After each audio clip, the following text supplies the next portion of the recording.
विद्यार्थी को सफल कराए हैं, शिक्षक बनाए हैं, लेकिन अब बारी है उनके डॉक्यूमेंट्स को लेकर। हजारों हजार की संख्या में रिजल्ट तो दे दिए हैं, लेकिन विद्यार्थी के पास क्या क्या डॉक्यूमेंट्स होना चाहिए, यदि डॉक्यूमेंट्स में कहीं एरर है तो कैसे सुधार करेंगे, क्या उसके लिए जरूरत कदम है उसको कैसे करेंगे ताकि उनका सिलेक्शन अब फाइनल हो जाए, ज्वाइनिंग हो जाए। और टीआरई 4 कब तक, टीआरई 4 वाले जो वेट कर रहे हैं, एसीएस महोदय का जो बयान है उस पर भी बातचीत कर रहे हैं। बहुत धन्यवाद सर। कर्तव्य एक तो पूरा कर दिए, रिजल्ट दे दिए, अच्छी बात है, लेकिन उन विद्यार्थी के पास क्या क्या डॉक्यूमेंट्स होना चाहिए? डॉक्यूमेंट्स को लेकर बहुत सारे विद्यार्थी ये जानना चाह रहे हैं। देखिए, बहुत सारे विद्यार्थियों का लगातार फोन आ रहा है कि सर मैंने आधार कार्ड में ये परिवर्तन कर दिया, मेरे पिताजी का नाम ये गलत है, मेरे डेट ऑफ बर्थ में ये प्रॉब्लम है, ये सर्टिफिकेट नहीं है, ये ओरिजिनल निकालना पड़ेगा क्या, तमाम तरह के सवाल बच्चों के मन में है। अब इतना सारा फोन आ रहा है और चूंकि मैं छुट्टी पर हूं, अभी ऑफिस नहीं जा रहा हूं, तो मैंने सोचा आपके माध्यम से ये बातें बच्चों को बता दिया जाए।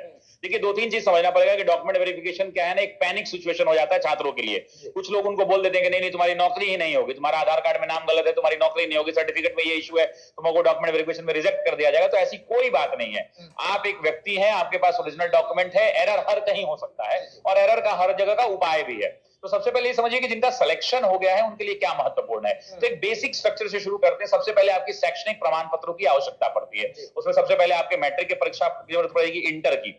अब मैट्रिक में आपका मार्कशीट चलेगा और मार्कशीट के साथ साथ एक सर्टिफिकेट होता है जिसको पासिंग सर्टिफिकेट कहते हैं, वो पासिंग सर्टिफिकेट। तो मैट्रिक का और इंटर का मार्कशीट और पासिंग सर्टिफिकेट, ये आप इंटर पास हो गए। अब पीआरटी वालों की हम बात कर रहे हैं। अगर ग्रेजुएशन आप पास हैं तो ग्रेजुएशन का सर्टिफिकेट होना चाहिए, अगर नहीं है तो कोई बात नहीं, मान लेते हैं। फिर आते हैं डीएलएड पर। डीएलएड के अंदर में आपको मार्कशीट आपके पास डीएलएड के हर ईयर का होना चाहिए, साथ ही साथ डीएलएड का पासिंग सर्टिफिकेट भी होना चाहिए। अगर अभी तक आपने अपने कॉलेज से पासिंग कलेक्ट नहीं किया है तो आप कॉलेज चले जाइए, वहां से कलेक्ट कर लीजिए, वहां जाइए, उनको बताइए मेरी नौकरी हो गई। और एक दिन में भी बन जाता है, 2 दिन में भी वालों बना के दे देते हैं। अगर फिर भी नहीं हो पाता है तो आप प्रोविजनल कम से कम ले लीजिए, ताकि ये सर्टिफाइड कॉपी हो कि उसमें एक सर्टिफिकेट आपको मिल जाए कि आपने इस यूनिवर्सिटी से इस साल में डीएलएड को कंप्लीट किया है, आपका नाम ये है, वो सारी चीजें होंगी। अब ये क्या हो गया, एजुकेशनल क्वालिफिकेशन आपका हो गया। उसके बाद एजुकेशनल क्वालिफिकेशन में एक और मामला बच जाता है, वो बचता है सीटेट वाला। तो सीटेट का पासिंग सर्टिफिकेट आपके पास होना चाहिए। वेब कॉपी से जो प्रिंट निकलता है वो कॉपी आपके पास ऑथराइज्ड होनी चाहिए। अगर एडमिट कार्ड है तो भी ठीक है, नहीं है तो भी ठीक है, उससे कोई फर्क नहीं पड़ता। एडमिट कार्ड की बहुत आवश्यकता नहीं है, एक पासिंग सर्टिफिकेट होना चाहिए। कोई रोल नंबर है, रोल नंबर से लोग अपना पता कर लेते हैं। तो अगर शैक्षणिक योग्यता की बात करें तो 10th का, 12th का मार्कशीट और पासिंग सर्टिफिकेट, डीएलएड का आपका मार्कशीट और पासिंग सर्टिफिकेट, साथ ही साथ आपका सीटेट का पासिंग सर्टिफिकेट जो आपका मार्कशीट वाला सर्टिफिकेट आता है, वो ये हो गया शैक्षणिक प्रमाण पत्र में। अब आइए आइडेंटिटी सर्टिफिकेट के अंदर में। तो सबसे पहले तो टीआरई का आपके पास ये होना चाहिए, एडमिट कार्ड होना चाहिए। और जो फॉर्म अगर आपने अप्लाई किया, अगर वो वाला भी है तो अति उत्तम है, वो होता है, नहीं तो फिर बाद में लिंक ओपन भी होता है। हाँ, कभी कभी मांग भी लिया जाता है, लेकिन मेन एडमिट कार्ड आपके पास ओरिजिनल होना चाहिए। जिस फोटो को आपने वहां पे अपलोड किया है, वो फोटो का वहां पे लिखा रहता है कि इस फोटो को रखना है प्रिजर्व करके। वो फोटो नहीं है तो मिलता जुलता फोटो बनवा लें आप, वो इसको प्रिंट आउट निकाल लें। अगर सॉफ्ट कॉपी आपके पास, उस फोटो को भी रख लें साथ, क्योंकि फोटो ना हर जगह चिपकाने के लिए वहां जरूरत पड़ती है। तो 8-10 फोटो अपने पास कम से कम रख लें स्टॉक के अंदर में। 12 निकलवा लें, कब जितना जरूरत पड़ा यूज किया, नहीं जरूरत पड़ा नहीं यूज किया। अब आते थे एड्रेस और आईडी प्रूफ के अंदर में। एड्रेस और आईडी प्रूफ के अंदर में आप पैन कार्ड भी यूज कर सकते हैं, ड्राइविंग लाइसेंस भी यूज कर सकते हैं, लेकिन एड्रेस के लिए आधार कार्ड को आपको रखना पड़ेगा। अब आधार कार्ड होना चाहिए और आधार कार्ड में अंदर में जो एड्रेस होगा वो प्रमाणिक एड्रेस माना जाएगा। डेट ऑफ बर्थ के मिलान करने के लिए आपको पता है कि अगर डेट ऑफ बर्थ का आधार कार्ड और आपके मार्कशीट वाले में जो 10th का मार्कशीट है उसमें अगर एरर आता है तो 10th वाले को कंसिडर किया जाता है। और अगर उसमें कुछ एरर भी आपको दिखता है तो सब चीज का समाधान है, इतना पैनिक होने की आवश्यकता बिल्कुल भी नहीं है। ये तो हो गई आइडेंटिटी और इसके अंदर में। अब इसमें 2-3 चीजें होती हैं जो बच्चे बदलते हैं, बहुत सारे सवाल होते हैं बच्चों को, आप पूछेंगे तो मैं उस हिसाब से आपको बता भी दूंगा। सर, बहुत सारे लोग होते हैं जैसे पिता का नाम किसी में गलत है, आधार कार्ड में कुछ और है, पढ़ाई लिखाई वाला जो मैट्रिक इंटर है उसमें अलग है, या माता का नाम में एरर है, या स्पेलिंग मिस्टेक है, या एड्रेस में गलत है, उस कंडीशन में क्या? देखिए, स्पेलिंग मिस्टेक है और इन सब चीजों पे आपकी नौकरी कोई नहीं छीन लेगा, आपको नौकरी से कोई वंचित नहीं कर पाएगा, इस बात को समझ लीजिए। पहली बात ये डर और मन से निकाल दीजिए कि आपके एरर होने के कारण आपकी नौकरी जो है आपसे छीन जाएगी या नौकरी पर कोई दिक्कत हो जाएगी। कोई दिक्कत नहीं होगी, सभी समस्याओं का समाधान है।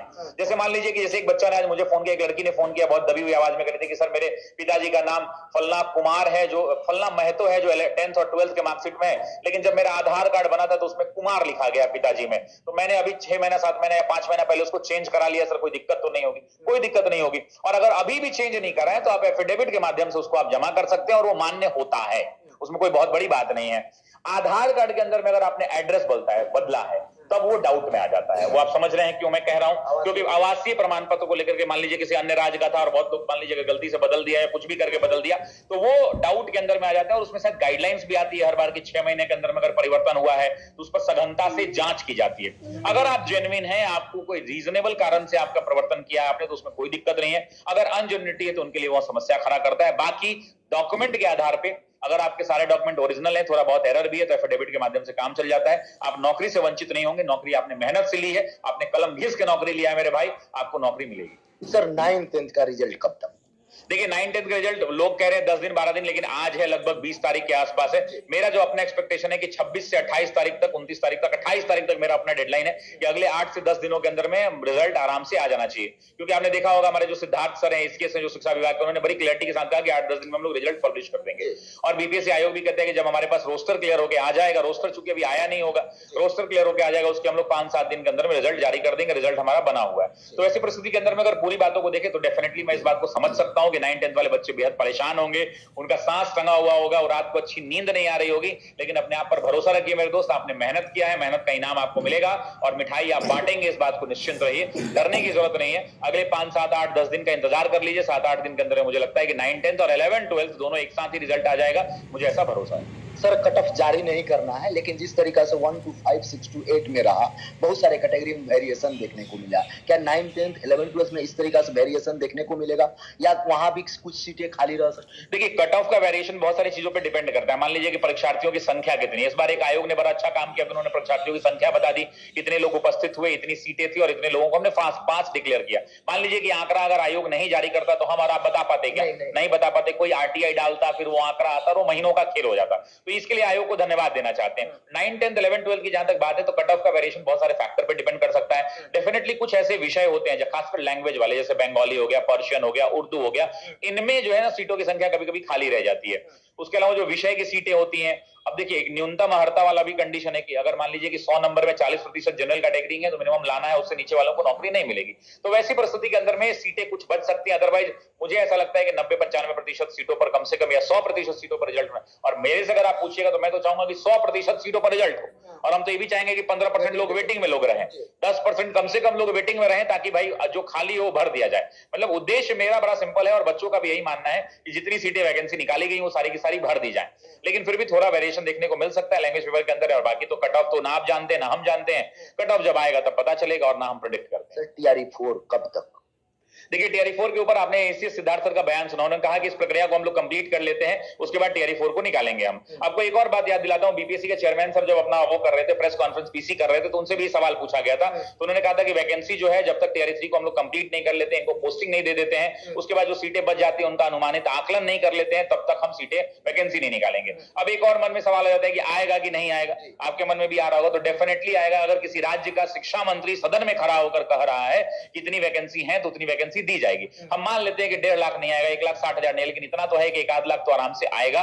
इसलिए आप बिल्कुल चिंता मत करें। और बहुत सारी वैकेंसी जाएंगे। अगले वर्ष चुनाव है बिहार के अंदर में, तो चुनाव के लिए आप जो टीआरई का सिलेबस उसमें पूरा जीएस है, history, geography, polity, economy, science, current affair, math, Hindi, English, reasoning, current affairs, environment and ecology, ये ऐसे विषय हैं कि इस विषय की तैयारी करने के बाद आप भारत की किसी भी परीक्षा को दे सकते हैं। मतलब ये टीआरई का एग्जाम का सिलेबस जो है भारत की लगभग सभी परीक्षाओं से बड़ा सिलेबस है, काफी वाइड सिलेबस है। तो आप अपनी मेहनत को जारी रखें और तैयारी में लग जाए। ऐसा नहीं कि ब्याह के दिन कोहरा रोकने वाली हालत ना हो, क्योंकि कोई भरोसा नहीं, कहीं फॉर्म निकले तुरंत 15-20 दिन 1 महीना में एग्जाम करा लिया जाए। इसलिए मेरा ये मानना है कि बच्चों को अपनी तैयारी शुरू कर देनी चाहिए और अपनी पढ़ाई में लग जाए। डेफिनेटली वैकेंसी तो आएगी। लास्ट प्रश्न होगा सर, इस बार तो कम आवेदन हुआ था क्योंकि स्टेट का रिजल्ट भी नहीं आया था। बहुत सारा सीटेट वाला, बहुत सारे विद्यार्थी डर गए थे, फिर भी सब लोग आवेदन किए। आगे उनका क्या होता? इस बार टीआरई 4 में लगभग कितना आवेदन? देखिए टीआरई 3 के आंकड़े आपको पता होंगे, कितना आंकड़ा था टीआरई 3 के अंदर जिन्होंने फॉर्म भरा था? 6 लाख से 6 लाख के आसपास, 5.5 लाख पकड़ लेते हैं। उन 5.5 लाख में मानते हैं कि 80,000 लोगों की नौकरी हो गई, उसमें से हटा दीजिए तब भी 4,70,000 लोग बचते हैं। अब 4,70,000 लोग हैं और इधर 3 लाख नए स्टेट वाले लोग आए हैं, तो 4,70,000 और 3 लाख 7,70,000, तो ये हो गया। सीटेट लोग पास करेगा, चूंकि अभी डिले हो रहा है, तो मान लीजिए दिसंबर वाला सीटेट वाला भी बच्चा अगर आ गया इन केस, तो वो सीटेट वाला भी सीट रखना होगा। तो मान के चलिए, मेरा अपना अनुमानित है अन्य राज्यों के बच्चे भी अब बिहार की तरफ बढ़ रहे हैं, कूच कर रहे हैं, लोगों का इंटरेस्ट हो रहा है। तो वैसी परिस्थिति के अंदर मेरा जो अपना मानना है कि 8 लाख से ऊपर का आंकड़ा होगा जो ये परीक्षा को अपीयर होंगे, है ना। और कंपटीशन थोड़ा बढ़ सकता है, क्योंकि जो नए स्टेट वाले बच्चे हैं, जब नए स्टेट वाले बच्चे भाई स्टेट का एग्जाम पास किया तो एग्जाम देंगे ही, वो देंगे। तो बट ऑब्वियसली बात है, उनके आंकड़े को जरा लॉजिकल बात करें कि जितने लोगों ने इस साल फॉर्म भरा है, जो लोग चूक जाएंगे 1 नंबर, आधा नंबर से पौना नंबर से, वो तो एग्जाम देंगे ही। तो लगभग 5.25 लाख लोग ये होंगे, 3 लाख लगभग स्टेट है, तो 8.25 लाख तो ये पहुंच गया। उसके बाद सीटेट वाला बच्चा है जो नया सीटेट पास करके आएगा, वो बच्चा आएगा।